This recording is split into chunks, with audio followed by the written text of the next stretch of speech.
Hi, I'm Lillian. Welcome back to my channel Ink and Pages. Today I'm going to be showing you the 3 different ways in which I track my reading. So I have recently finished Infamous by Lex Croucher.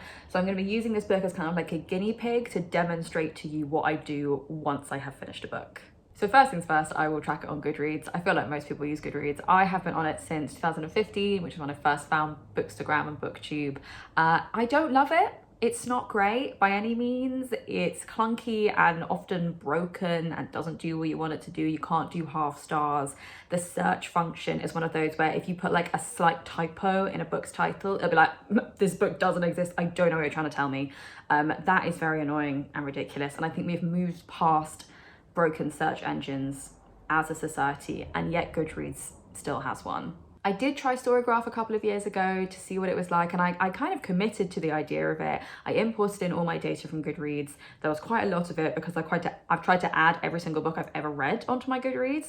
But the moment I got onto Storygraph, the first thing I noticed was all of the book covers were wrong or just like blank, which was really irritating to me because I like to know what my books look like that I've read, and I just couldn't really get to grips with it, so I went back to Goodreads. So the first thing I'll do when I finish a book is go onto Goodreads and mark it as read. And I learned how to screen record on my phone specifically to show you this next clip. So I will pop into the Goodreads app and then press on update progress, and then I finish this book. I'm gonna give this 3 stars here on Goodreads. It's actually 3.5, but obviously you can't do half stars. I am then just going to quickly change the days I read it because I filmed this clip a few days after I finished the book. So I'm just going to change that finish date back to the 8th of June. And then I just need to make sure it's on the right shelves of my Goodreads. I don't have like a highly elaborate system, but I have one that works for me. So I'm just going to add it onto my 2023 books and remove it from my own but haven't read shelf because I haven't in fact not read it. And that's it.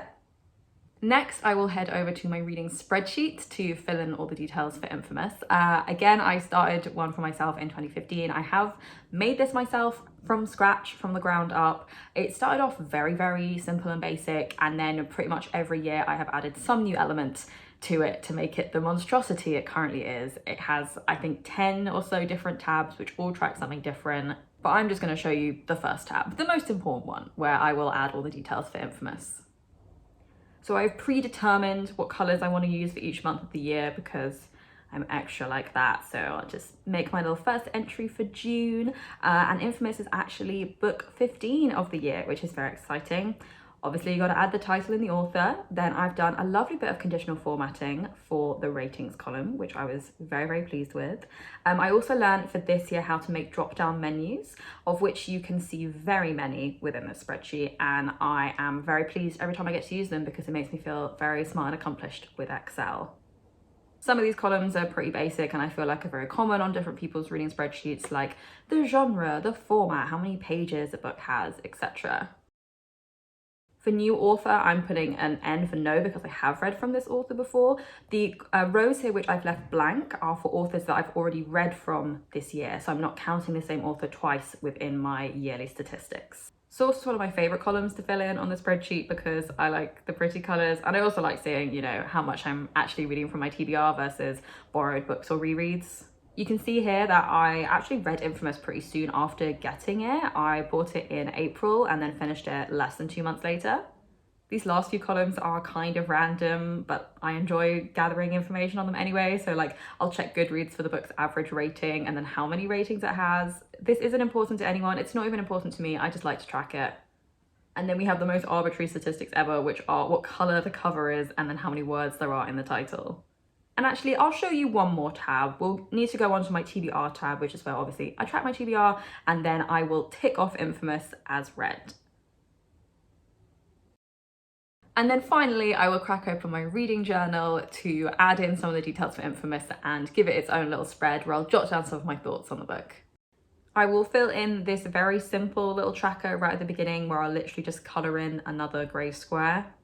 Next, in my 2023 reading log, I will add in the title, author, and the star rating of the book.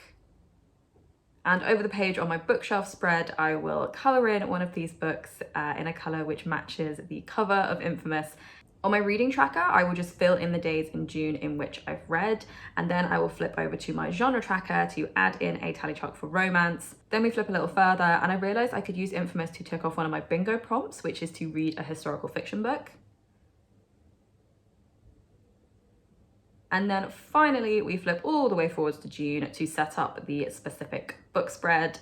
For the main body of the spread, I just kind of brain dump about the book with whatever comes to mind. So don't look too closely if you plan on reading this at some point, because there will be some spoilery bits in here.